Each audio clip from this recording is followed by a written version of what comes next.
Привет, друзья! Германия меняется, и это касается буквально каждого. Почему социальные расходы растут быстрее, чем планировалось? Почему в Берлине замораживают строительство космической оперы ради экономии? Что задумала социал-демократическая партия Германии, предлагая новые налоги? И как правительство справляется с первыми трудностями всего через 100 дней работы? Я разберу, почему миллионы слушающих до сих пор не увидели обещанного повышения зарплат, как Германия тратит миллионы на импорт картофеля и что Федеральная счетная палата предупреждает насчет медицинской системы. Все эти события складываются в картину, которая определит ближайшее будущее страны. Оставайтесь до конца, впереди только самое интересное. А чтобы не пропустить новые выпуски, подписывайтесь прямо сейчас.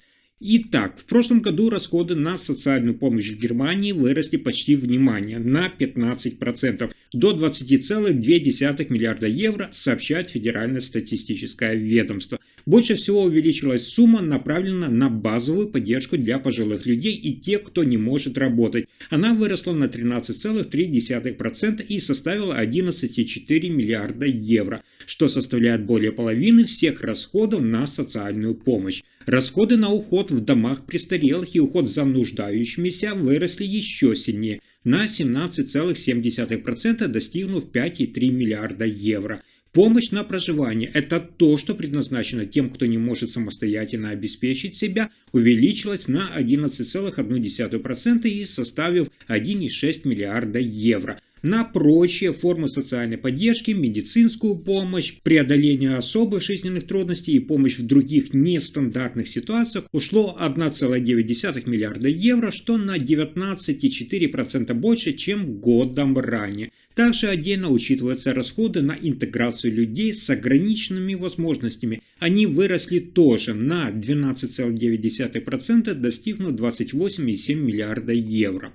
А дальше экономические новости Германии. Осенью в стране придется снова экономить, потому что государственный бюджет испытывает сильное давление. Федеральное правительство уже приняло пакет мер, чтобы снизить расходы, но конкретных шагов пока немного. Все чаще звучит предложение взять пример с Берлина, где уже начали серьезно сокращать траты. В столице, например, собираются сэкономить несколько миллиардов евро в 2025 году. Это рекордный показатель. Одним из первых решений стало приостановить дорогое строительство космической оперы, где нужно было удалить вредные материалы. Это позволит сэкономить около 50 миллионов евро каждый год. Кроме этого, власти проверяют, где раньше были упущены возможности сэкономить. Например, не вовремя использованные деньги выделены на строительство школ или плохо использованные субсидии на жилье.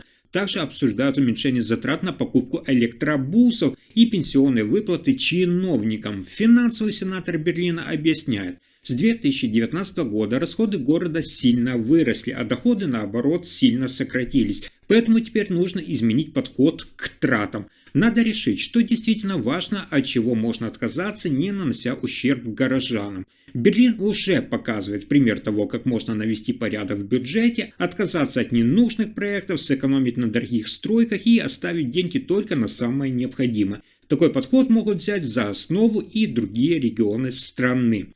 Но дальше еще интереснее. Партия СДПГ, Социал-демократическая партия Германии, предлагает снизить налоги для людей со средней и низкой зарплатой, но для этого хочет поднять ставку для действительно высоких доходов.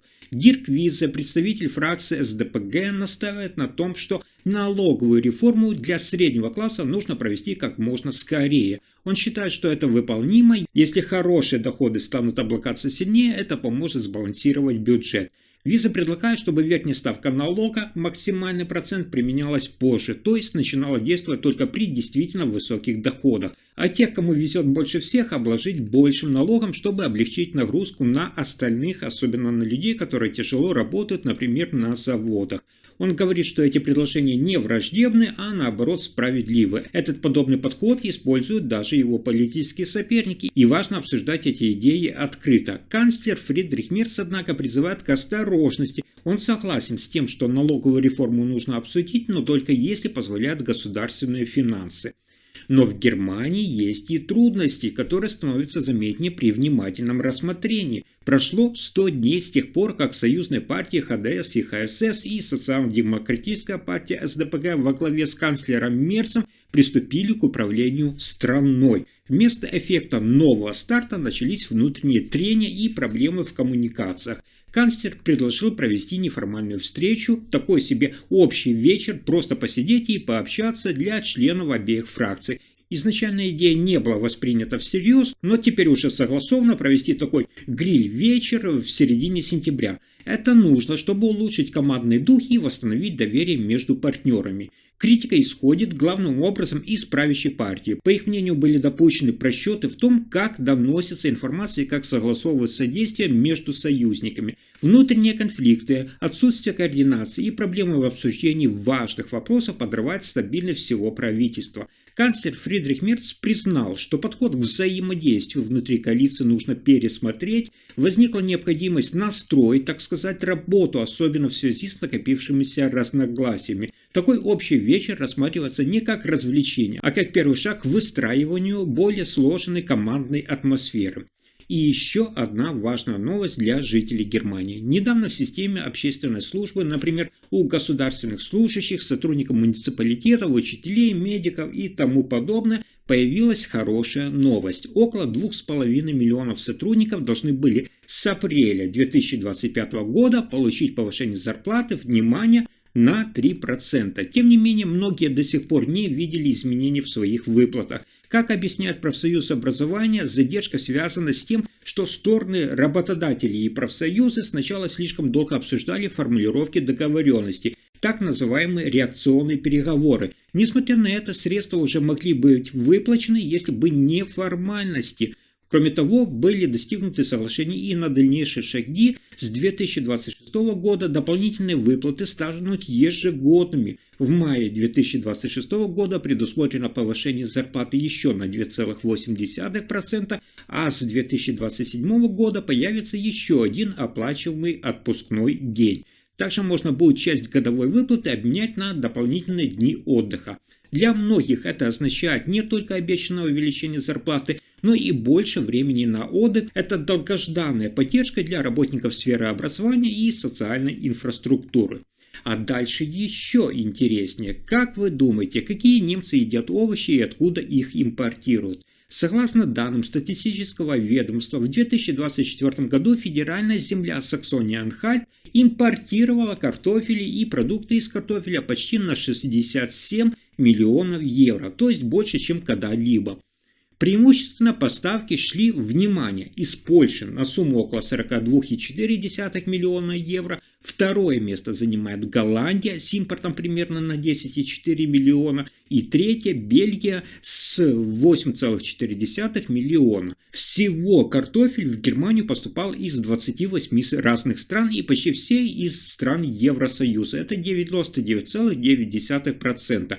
При этом экспорт тоже заметен, хотя он значительно меньше, всего лишь на 18,1 миллиона евро. Основными получателями картофеля из Германии являются Япония, Чехия, а также Дания. В общей сложности продукция из Саксонии-Анхальт отправлялась в 35 стран мира, причем более половины всех поставок приходилось на страны Европейского Союза. Таким образом, несмотря на растущий овощепроизводящий потенциал региона, в частности славную Магдебургскую борту, значительная часть потребляемой картошки приходит из-за границы. В то же время региональные производители способны удовлетворять интересы из зарубежных рынков, особенно в Азии и соседних странах, хотя объемы экспорта пока уступают объемам импорта. Но есть и новости, которые вызывают серьезные вопросы. Совет аудиторов Германии, так называемая Федеральная счетная палата, предупреждает, платежи за обязательное медицинское страхование продолжают расти и средств становится недостаточно. Между тем, расходы превышают доходы, внимание, на 6-8 миллиардов евро каждый год. Если ничего не менять, то уже к 2029 году размер специального взноса может подняться для граждан и предприятий до 4,5%, что будет негативно влиять на экономику. Главная проблема – это отмена прежних норм, которые сдерживали расходы. К этому добавляется технический прогресс и демографические изменения. Все больше стареющего населения означает все больше затрат и одновременное снижение доходов от работающих. Счетная палата призывает к срочным мерам, нужны шаги, которые помогут стабилизировать ситуацию. Эти меры должны коснуться всех направлений медицинского обеспечения, особенно тех, где затраты растут быстрее всего. Кроме того, упущения в реализации реформ, это особенно в больничной реформе, уже привели к лишним затратам. Необходимо закончить реформу, которая должна сделать обслуживание более эффективным, смещая акцент от оживленного стационара к более доступным амбулаторным услугам. А еще необходимо пересмотреть, сколько амбулаторных услуг финансируется вне рамок бюджета, это тоже вызывает вопросы. Если информация оказалась полезной, ставьте лайк, подписывайтесь на канал и делитесь видео. Спасибо за просмотр.